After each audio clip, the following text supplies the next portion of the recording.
Hello, it's Jack Tutor here of Attention Magazine. Welcome to Crucial Listening, the podcast where I speak with musicians and sound artists about 3 albums that are important to them. My guest this time is Daniela Huerta, a Berlin-based Mexican multimedia artist and DJ under the name Baby Vulture. Daniela's debut album under her own name, Soplo, is out now on Elevator Bath. And part of its origin is within 2 soundtracks that Daniela made for the films of Ivan Argote. And there's so much going on in this record. I mean, firstly, the way that these 2 soundtracks are woven together is seamless. I don't know what's coming from where, but the whole album has this continuous flow. Speaking of flow, water is a very prominent presence. The album title translates as breath. You have these ideas of currents and surging, and they feel to me to be interwoven with the idea of time. Daniela's work is often centered on mythology, collective memory, among other things, and you have this sense of surging back and forth and kind of being dragged by the currents, certainly feeling the currents of energy all around you during this work. There's a sense of manipulated chronology and how maybe water and breath relate to this idea of perpetuating and recycling time. It's a very vivid, very powerful listen, and speaking to Daniela was lovely. She has such a thoughtful relationship with music and listening, and these 3 records she picked were spot on. Love talking about them. If you're enjoying the podcast, you can support it over at Ko-fi, ko-fi.com/crucial listening. You can donate monthly, one-off, any amount you please, and it all helps keep the podcast ticking. Thank you so much. Okay, here we go then. This is Daniela Huerta on Crucial Listening.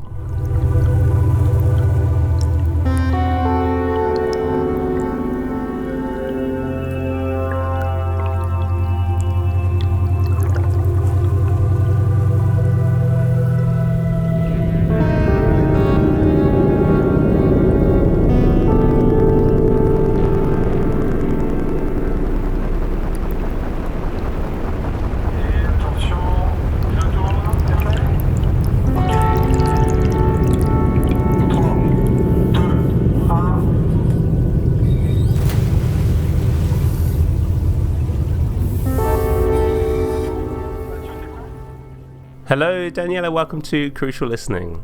Hi, Jack. It's a pleasure to be here.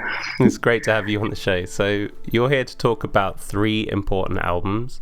Before we get stuck into those, I want to ask about your recent album, Soplo, which is out now on Elevator Bath. So some of this work, as I understand, is rooted in your soundtracks that you made for some short films by the Colombian artist Ivan Argote.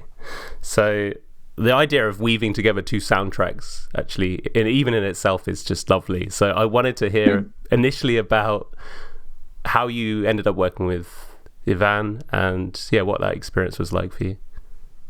Yeah, I started working with Ivan after the pandemic. So, I mean, he knew my work, and he wanted to work with me like already since a few years, and just like things were always delaying, and until he had this like first film already kind of recorded, and this film it's called Levitate, and it's about like, I mean, his work is very political, and he talks about colonialism And I mean, also having this background of being Latin American and then moving to Europe, he also Mm. understood history like differently, and how we have been kind of how we have been colonized in the way history has been taught to us in Mm. Latin America. So he's based in Paris, and I think also living in both continents, different continents, has gave him a very another perspective on like colonialism. So yeah, this first film is about like monuments in public spaces, and what certain monuments mean. What is the meaning of these monuments, and how pedestrians or like citizens do or do not question the meaning of these monuments. Mm. Mm-hmm. Because like sometimes there are like you see, I don't know, statues or obelisks Yeah. in public spaces, but we just, I don't know, we just assume that they should be there or they are important because of this or that reason. But like he's Mm. really going deep into like questioning what is behind this monument, and like what is the meaning of the monument also at a collective sort of how it affects collectively, like our psyche, because these monuments are normally about power, and they're very masculine, most of them. Yes. Most of Yeah. them are like men, Yes. empowered rich men, so Mm. yeah, so this first film is like three different monuments, and he does this, like this kind of like science fictional sort of narration of what happened if these monuments were taken away. So yeah, basically he disappears these monuments, and then he replaced them with a real size 3D printed monument. So he makes them disappear for a moment, and then he replicates the same, and as if he had stolen the monument, That's and so then he good. he records this, like, so he makes this into a film, and then this film also, these clips go viral. So Wow. it creates a big scandal also, I mean, like he actually got in trouble, like, because can you imagine, I mean, like he made it seem as if he was stealing a monument, like Christoph Colon, I mean, it was a he got in a bit of a trouble. So So people thought it was real? Like, the people picking up on these viral clips thought that this had actually happened? yeah, Wow. that's his intention, really. I mean, Yeah. like, what how would people react if these monuments were taken down? Hmm. I Hmm. mean, it's very political work, and of course, it just creates, like, he's very interested in like how would we react, and then what is that really like our education according to this monument, like how would we feel also as citizens? Do we support this? Does it feel weird not to have this whatever phallic, Hmm. obelisk Yeah. standing up in this? So what is it really, in which way is affecting us, and how we have been taught this or that, story. So that's the first film, and yeah, this first film was shown at the Pompidou because he was nominated for this prize. It's called Marcel Duchamp Prize, and he was among the three finalists, and it was shown at the Pompidou. And then the second film is about the story of the river La Seine in France. The river that most people most know it because it crosses Paris. And it's the story of how of how the water has been basically also exploited, and yeah, like the memory of the water, because basically the river La Seine starts in as a crystal clear kind of like source of water. I think it was in Lyon, and then this little kind of river starts to grow, and then it crosses different cities, like bigger cities, and then so the story goes like how the water it's kind of utilized also to create like like for industrial reasons, and then how basically the water acquires different meanings. There is a story of this goddess at the beginning, like at the beginning of the river. There was this goddess, which there were people going to her for healing. So it's like it starts really beautiful, and then it goes. It's kind of like it feels like the water. It's like getting dirty and like muddy Right. as the Wow. story goes on, and also like, for example, in Paris, like the river has been used for different purposes. I mean, of course, it has this romantic sort of picture of like going to Paris, like couples, I don't know, they declare their love by the river in Paris, something more romantic. But there's also like there were Algerian bodies thrown in this river, like also. So, and then I mean, this river has a lot of sort of uses throughout the years. So it's like, so Ivan was interested in like telling the story of the water of this river and the memory that it carries. So yeah, this is the second film, and I found that there was a sort of like a common thread among those two. Hmm. I mean, I edited, of course, a few things so that I also made my own story, so to tell. And yeah, I mean, he also was very happy about the idea of me doing this record, because he might. It's not always the case that the artist agrees on that, Yeah. Yeah. because for the copyrights and stuff. But yeah, but it was a very it was very interesting also to me to weave these two stories, and yeah, just to get like a third sort of narrative. That's so great. And the record feels like a really full record. I was really surprised to hear that it originated from this weaving together of these two soundtracks. Mm-hmm. But I mean, one thing that really strikes me about this album is the presence of water. There is so much water on the album, and it feels like it's recorded and captured in different ways and taking on different forms. There's one point where I feel like my head is being dragged underwater. There's like a really visceral moment where you feel like you're being plunged in. Could you tell me about the water on this album?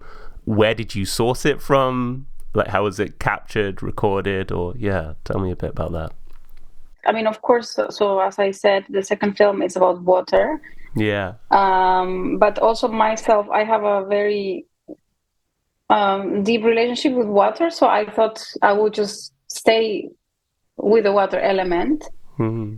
And I took it more towards my personal relationship to water, so that I stay away a bit from the historical, or like, from Ivan's sort of topic. I use different samples. Ivan actually, he recorded different parts of the water from the beginning to the end of La Seine. So these field recordings he gave to me, and I used some of them. I just also wanted to keep some of his original stuff. And then I also have myself many like field recordings of water. So I just used it in different ways, and like I just also wanted to create different textures of water, like sensations, like how the water feels in different situations. I don't know how to explain, but it kind of created a situation where I was like, I think I'm hearing water, or it was almost possible to perceive water where maybe there wasn't water, or it gave the whole record this kind of very mercurial hue for me, which was really nice. Another thing that really grabs me is the general flow of the record and how it's sequenced. You have, I wish I could remember the track, but there's one piece where in like the closing seconds there is a new detail and something that emerges, like a low kind of rumbling sound that is there for a split second, and then the track fades out, and I'm like, wait, what was that? and then suddenly it's washed away and you're somewhere else. So there's these beautiful, almost like, did I just dream that kind of sensation, which actually I get kind of a few times throughout the record. But can you tell me about like the track sequencing on this album? How easy was it to configure this record in an order that felt, right to you? Because I love how it flows. I mean, the record starts with this more of a with this, like, I mean, in this case, I was also inspired by Ivan's narrative of, connecting with the water in a more pure way.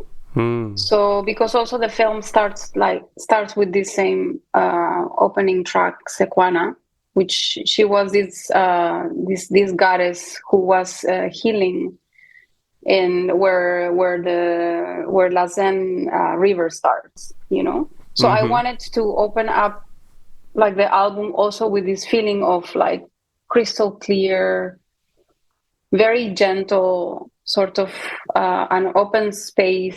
Like it feels like, I mean, in my the way I I envisioned it, like that. It feels that it's like a landscape, like like something very pure and embracing in a way. And then then the record gets darker. I mean, it's also very much related to my own relationship with water. And I mean, it's like the narrative is just, I mean, I think that there is like a storytelling there, that there is a progression of like how the water can acquire different forms and different voices. Yeah, I think that's that's wonderful. Daniela, the record's amazing. People, please check it out. I'll put a link in the show notes.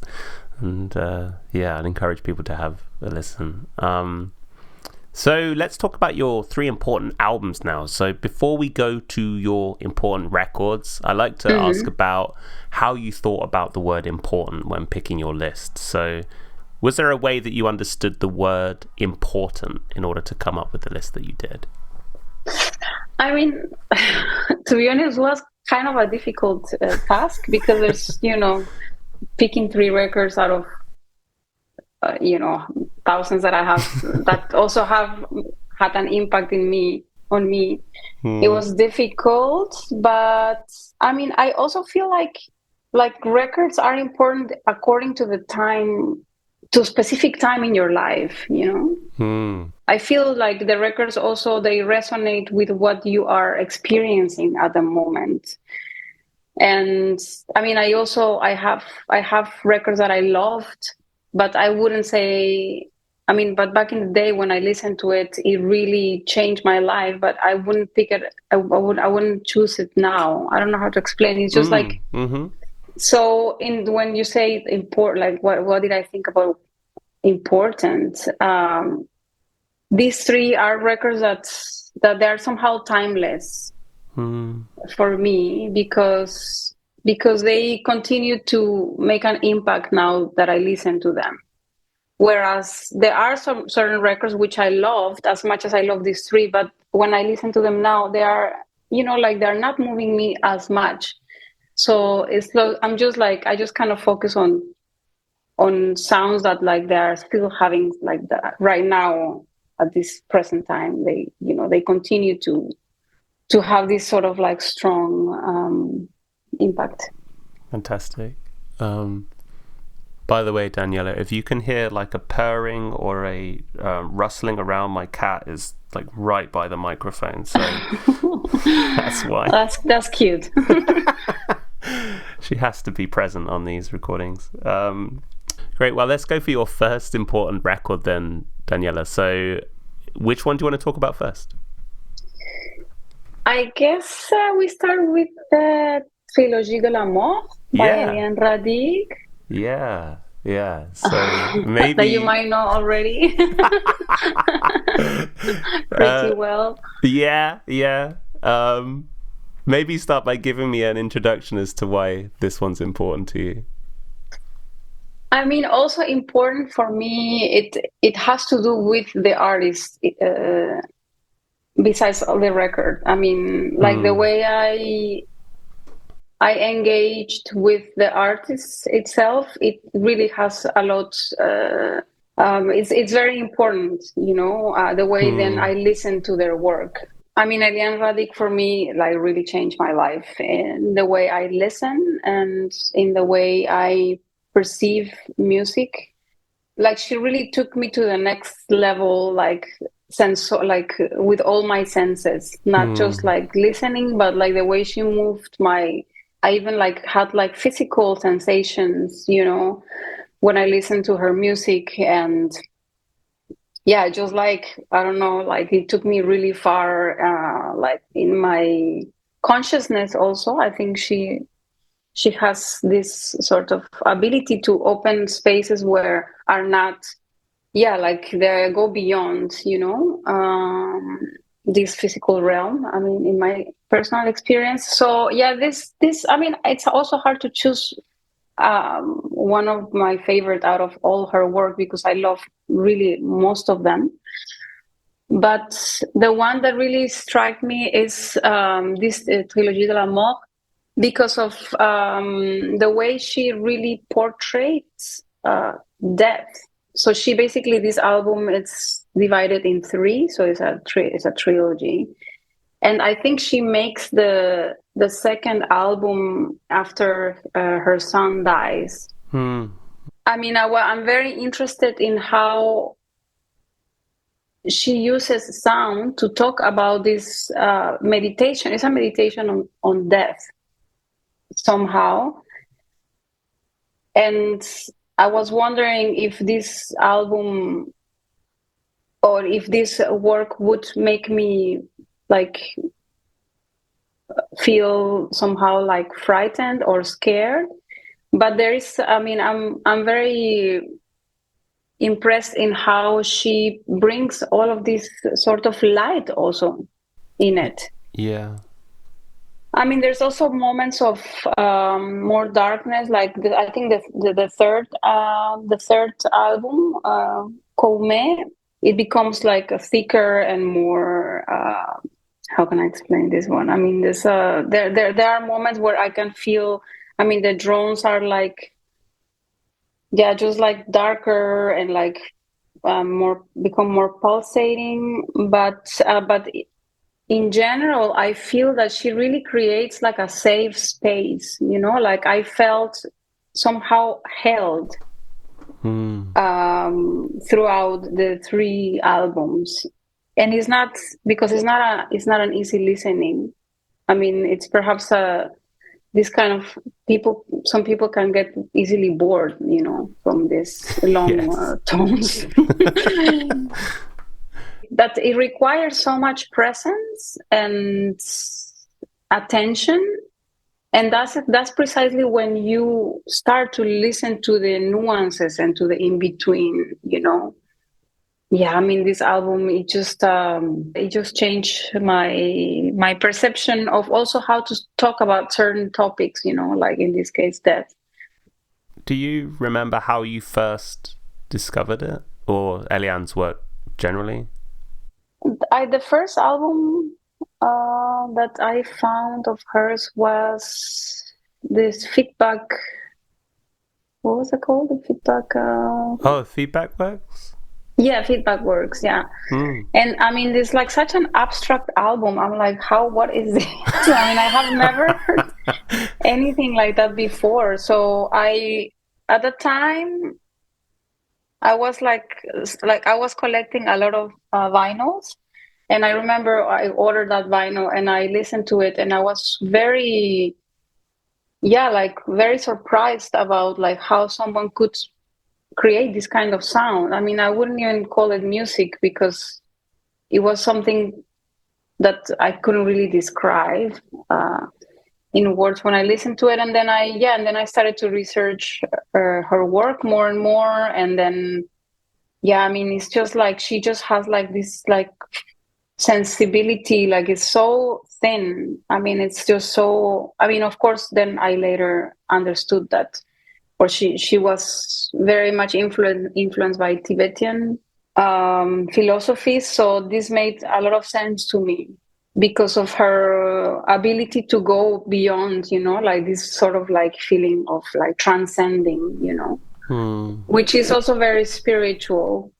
Yeah, I mean, I really love her dedication to sound, and like for me also like to achieve this like slow pace, it requires so much presence, Yeah. and patience, and like a big desire to listen deeply, like there is like I feel like her pieces are alive, like there is this kind of electricity that you can feel is coming already like through her fingers.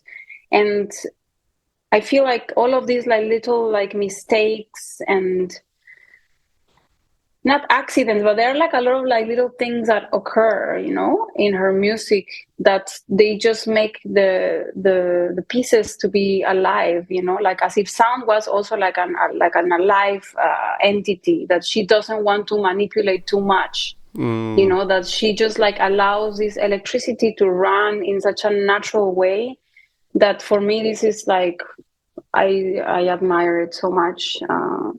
Like, like not wanting to change things, not wanting to like control.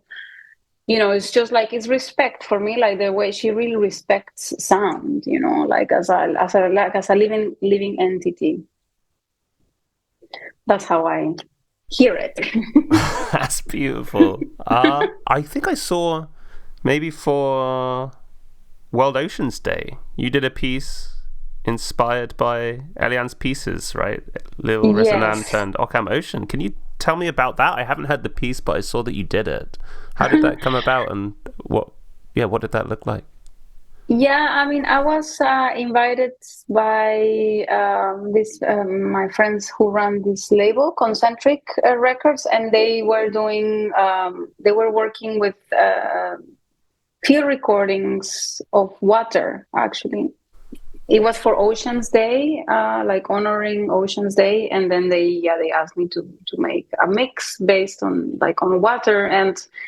And then immediately I thought of the depth of Eliane Radig and her piece Occam Ocean. Hmm. So then, yeah, I mean, I created this mix, which were, I mean, they gave me field recordings of water, and I created this like story of water. I mean, I already since then I have this relationship with water that I I find very very beautiful. So yeah, so I used different tracks of Eliane in that mix.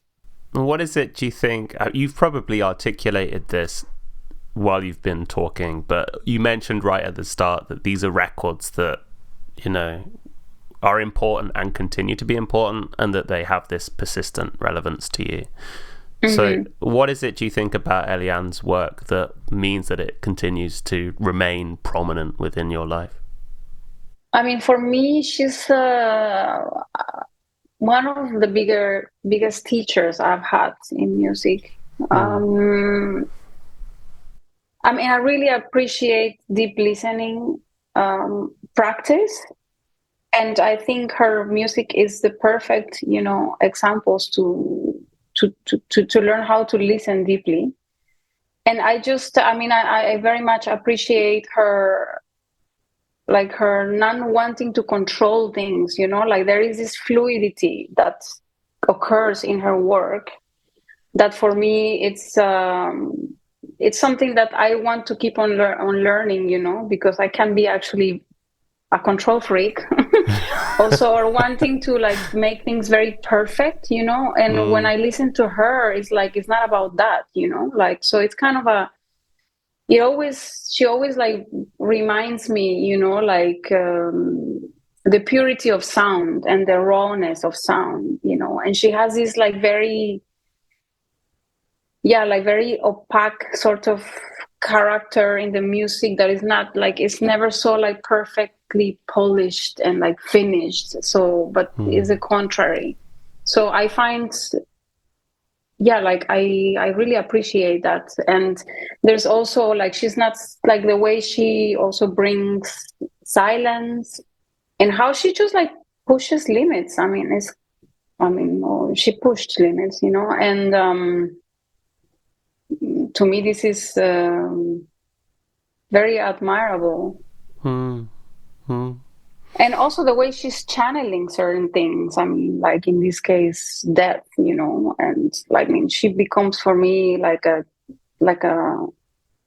yeah, she's channeling stuff. I mean, I think you really need to be connected and surrender to many things in order to achieve this ability, to tap certain places. But I'm curious what you have to say about it because yeah, I would like to. If there's anything you want to share with me. Oh my gosh. Oh, I mean, I've loved her work for. Mm, I think I came into her work in university when I was first really getting into, say, more sound art and experimental music, and I kind of got into drone through, say, like bands like Sun. But then when I found Eliane's music, I think, as you say, it's the kind of tones which could easily feel, from a surface level, boring. They don't have this, I don't know, they're not shimmery or like really attractive in this surface level way, but there's this, if you dive down, you never hit the bottom. And I think Mm, there's this slow creep that happens with her music where I think the more you allow yourself to acquaint with it, the harder it is to stop. And once you're at a mm, certain point, it just keeps.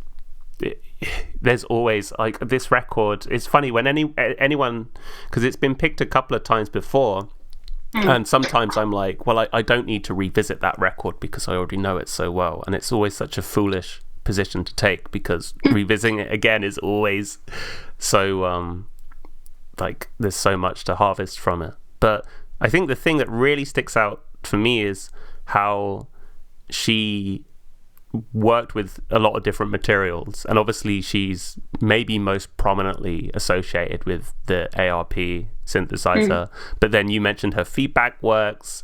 She worked with tape and feedback, and also with sampling at a certain point, and then obviously with acoustic instruments. But there's this incredible consistency to her spirit. Like it's mm, almost like the materials are not irrelevant, but she's able to channel something consistent regardless of the materials. And anytime there's a new instrument to work with, you mm. feel the same spirit coming through, which is astonishing to me. Yeah, I love her stuff. Is there anything else you wanted to say, Daniela, about Helene Radigue or this record before we go to your next one? I mean, yeah, the last thing I want to say is just you can really tell in people's music the way they listen. Hmm. The way they listen in general, like they listen to the world and to the way the listening part. And I feel that the way she listens is so incredibly like detailed and deep, that I feel that sometimes I'm listening to, I don't know, like she has like such a organic way of listening. I think that it Hmm. really portrays. She really carries it in the records. So yeah, that's I think my closing sentence for this record.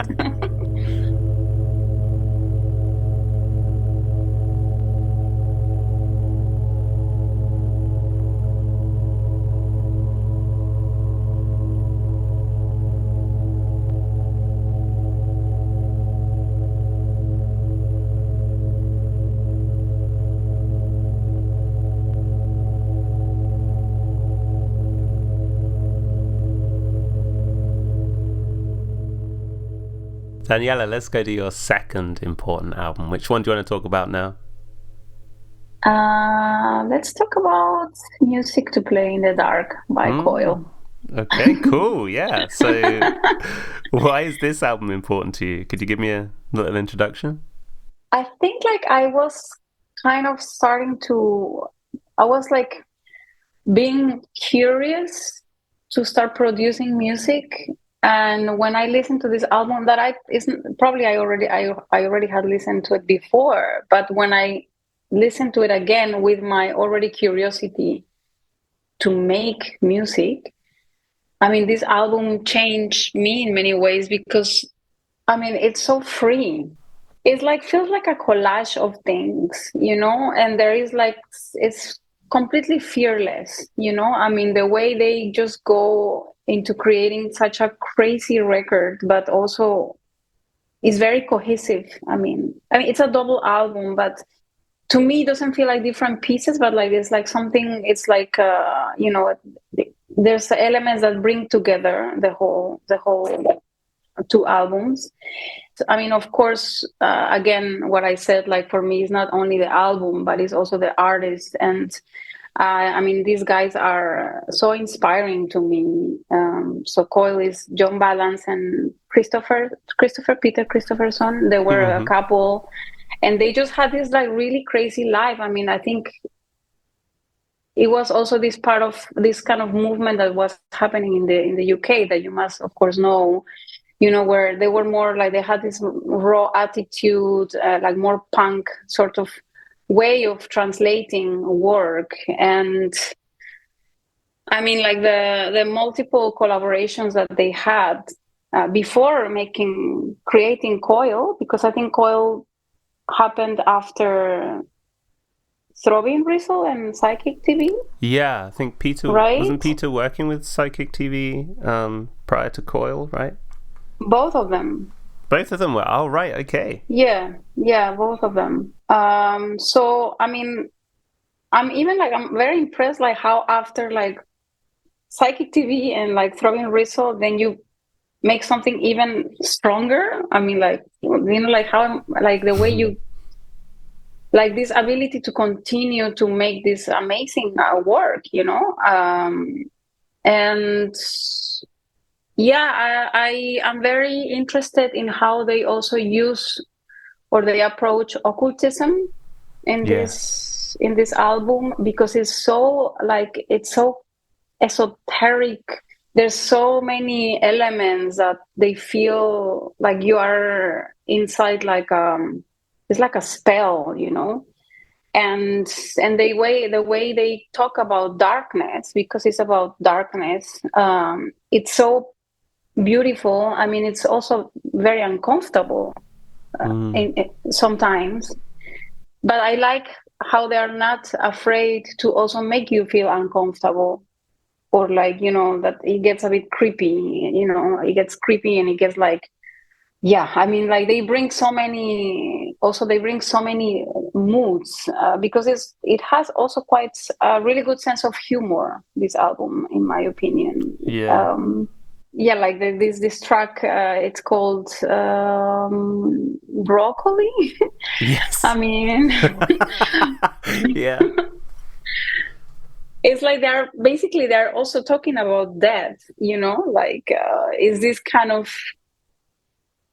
like reflection about like death, but also taking this analogy and like talking about it like through vegetables, in this case broccoli, and like you should eat your greens, and you should always be thankful, and we embrace the vegetable kingdom, like, I mean, it's just such a creative way, and like quite funny also way to talk about like these topics. I mean, so Mm. yeah, I just love this album so much. It's just like it's a trip, it's a trip into, I don't know, like so playful, dark, sensual.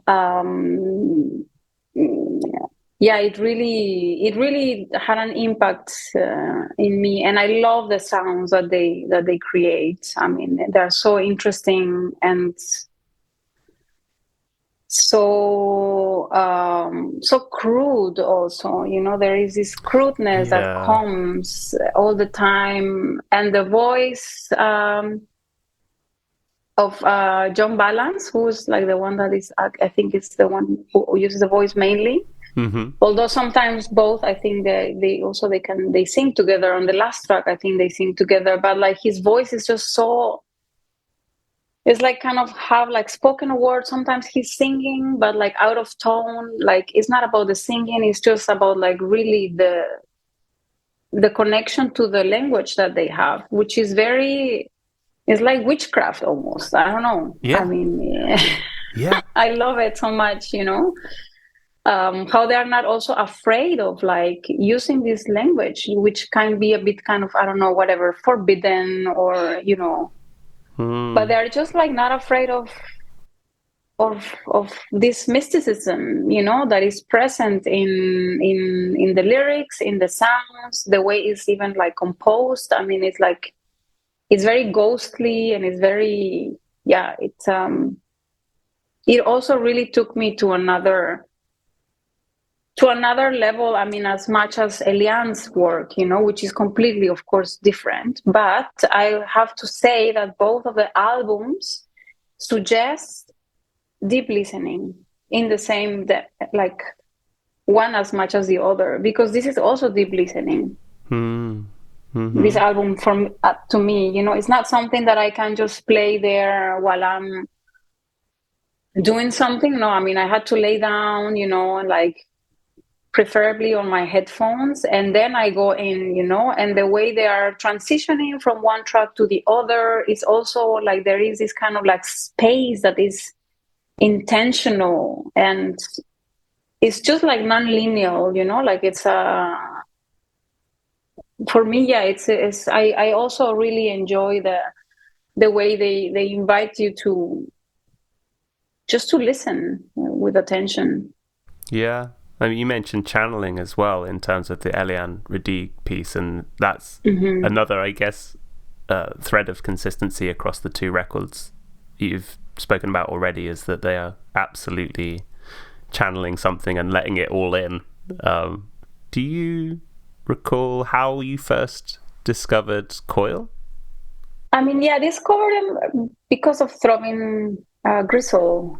Right. I mean, I'm a big fan also of Chris and Cozy, and like it was first through, I think, Chris and Cozy, and then I discovered like Genesis Peorage, and then Throbbing Gristle, and then Coil. But Coil, I mean, I love all of these projects, but Coil has something even more shamanic. I don't know how to explain it. Like I think them two together, they really created something very powerful, and it also has to do with the lyrics.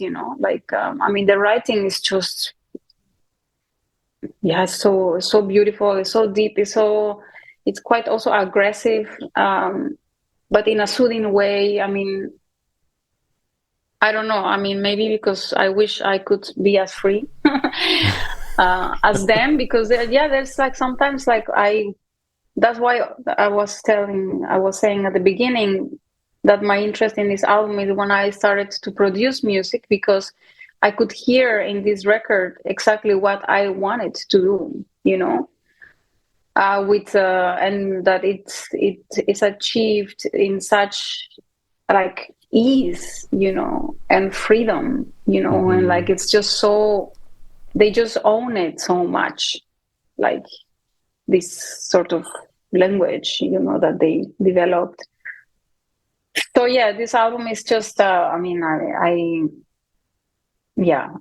love it so much. I mean, the opening track is like the first sound that they throw in the opening track. Are you shivering? I mean, it's just like groove. It just like grabs you from the beginning. It's just like it just really sets the tone for what it's about to come. And yeah, it's just very also interesting how it's quite different one track to the other. Like I feel there's a lot of different explorations in sound in this album, and one of my favorites, definitely. Beautiful. Yeah, because I think Are You Shivering is about them taking MDMA, and there's like a certain point if you're tripping where like your teeth start chattering, you start shivering. I didn't know that. I saw there's some really amazing notes. I haven't read all of them, but some like liner notes where For one of the pieces, is it Strange Birds? Like John apparently regressed to bird mind, he said, and was just talking in bird sounds for like 3 days. What?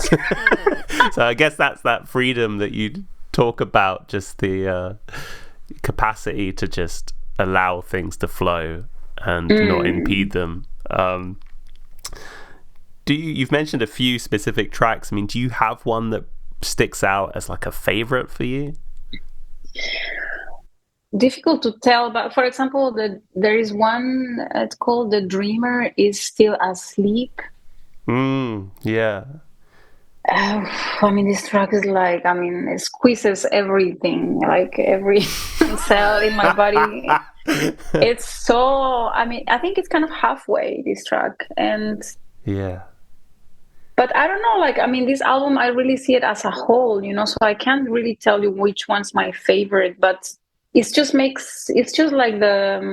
how it unfolds, you know, like the way it unfolds and how one track follows the other one, and it's a continuation of what somehow started. But the like also the last track, which is Bat Wings, I think it's like a made up language, and it's balanced like singing, but then I think also Christopherson also sings, and they sing together. And there is this kind of combination of voices, which, I mean, yeah, I mean, this track is also, I mean, I was shivering myself also when I listened to this track also, I mean, many times. So yeah, I don't know. I don't have a favorite track. It's just all of them are, yeah. I mean, they make this album so complete. Bro. I had one question I wanted to ask, which is kind of I was just curious. So when I was looking through, say, the releases that you've done, the artwork for Her Feedback, was that in any way inspired by Coil and Ape of Naples? Because the color scheme is so similar. No, actually. So interesting. So I saw it and I was like, what does that remind me of? And the kind of flowing whites and the red head. No, that's actually the artwork. It's me in the picture. Oh wow! Wow. Yeah, it's a photograph that I had a project called Prima Materia, which is it was a performative project where I use my body. So I'm always in the photos, and I'm like kind of performing different characters, like sort of like science fiction. And I was anyway, it was a collaboration with a photographer friend of mine, Cornelia Pierce, and we created these images. It was about imagery, and so it was always me in the photo. So this is it's one of our works. That's so interesting. But not inspired on or maybe unconsciously. Who knows? Wow, that's so interesting. I mean, you picked music to play in the dark. It sounds like your connection to Coil runs really deep. I wondered if there was any other albums that could have been in the mix for the important one, or whether it was always going to be music to play in the dark that you were going to pick for this list. For this list, yes. Okay, cool. I mean, but you know, I mean, I like. Actually, on the weekend, I was playing this. They have this album called "This Constant Shallowness Leads to Evil." I don't know, like I mean, I think his albums also are like different, like statements. You know, I mean, this one is for sure a statement of like connecting to evilness. You know. Which is very harsh and it's very noisy and it's quite aggressive. And, you know, I mean, I love it, but I think, I mean, if I had to choose one where I could also somehow connect with their work more in depth is this one, like music to play in the dark. Great. Is there anything else you wanted to say about this one, Daniela, before we move on to your last record? No, I just, I no, I think that's pretty much it. I really love it so much. I'm grateful that people make this kind of albums.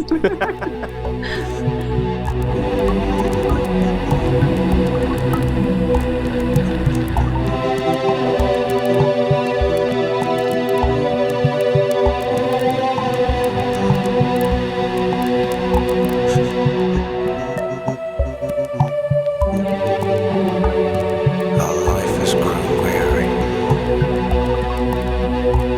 The stars have grown old. Are you still shivering?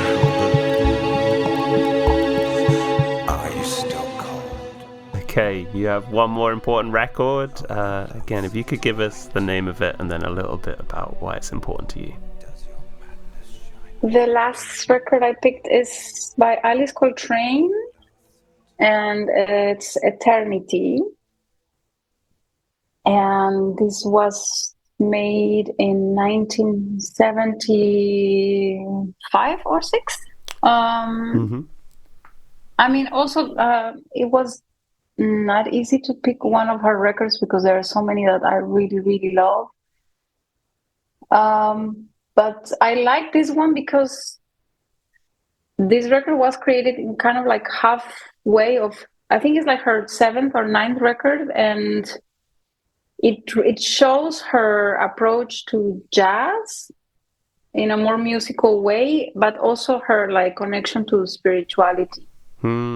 So for me, this record is a mixture of both, like it's not fully into her like spiritual sort of phase, which then she goes there like more towards the end. But I really like how in this record she's able to, like, she shows her incredible skills as a composer, as a band leader, and also as someone who's pursuing spirituality.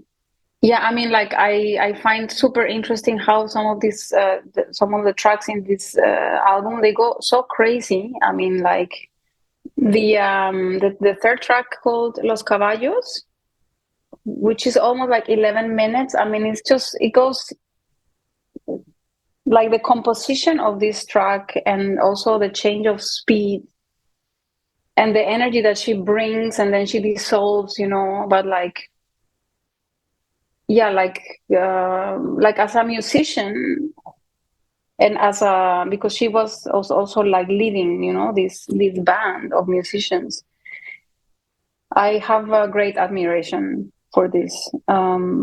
And then she has like Om Supreme, which is super, like, I mean, a connection to the divine, and it feels like very bright, and she takes you to this, I don't know, like very sublime landscapes.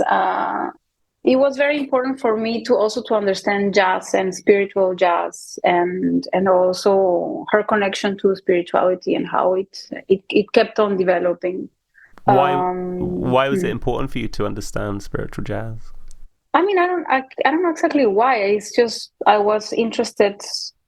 I mean, for me, it's very. I'm interested generally, not only spiritual jazz, but like how music can be connected to spiritual like realms.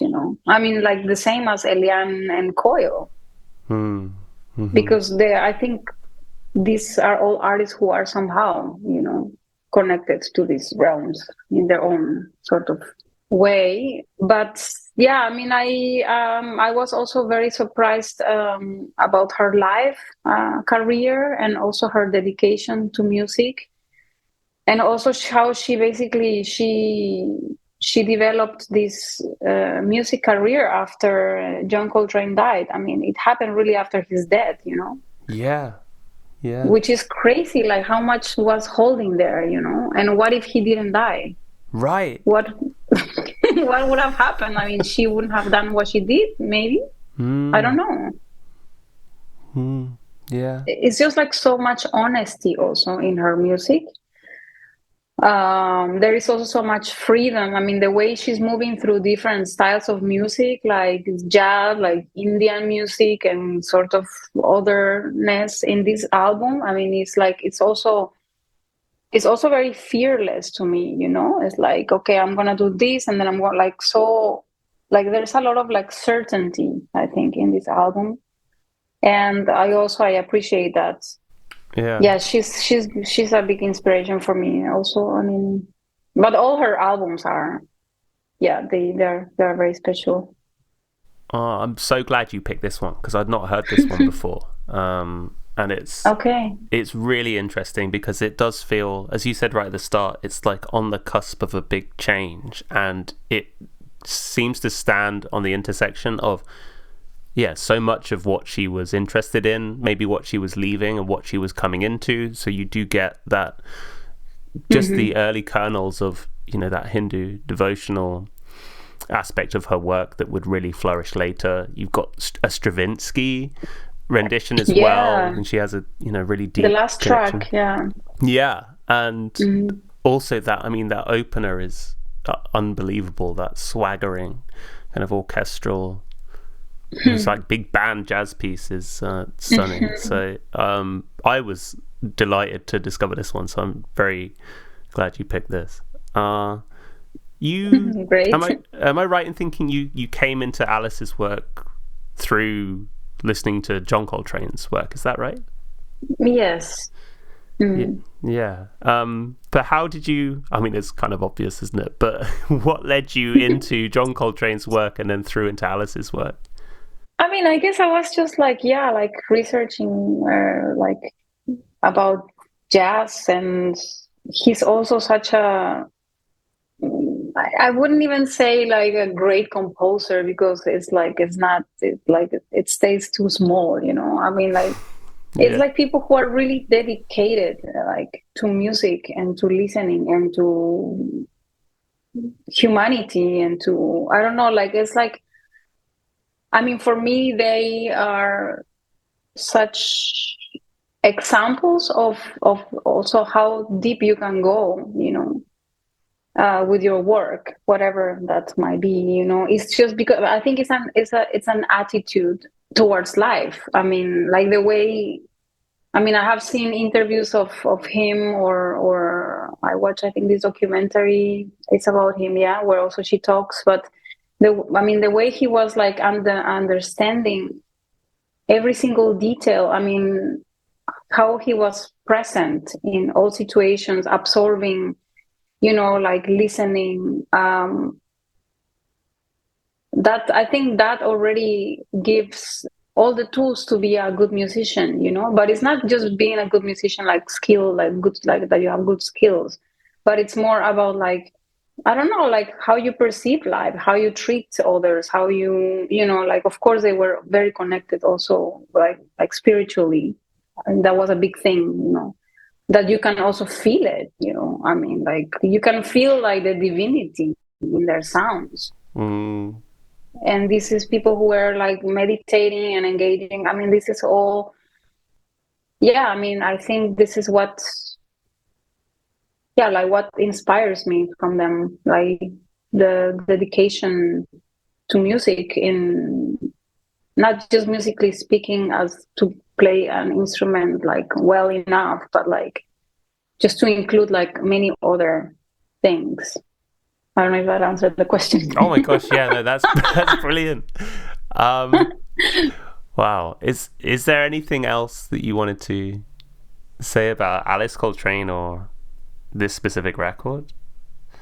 No, I think that's pretty much it. Yeah, I mean, like she's just, I mean, like very inspiring to me that after John Coltrane died, I mean, she had 4 children, and then she went on and like created like 16 albums. I'm like, wow, it's like, it's like really? Yeah. No, as a woman, I mean, like 4 children, you're like widow. I mean, like that. It's very. I'm also very impressed by this energy that exploded afterwards, you know, and how far she took it. Also, like she created her own ashram. I mean, like very, very impressive career, you know, in my opinion. Yeah. And yeah, that's it, I think.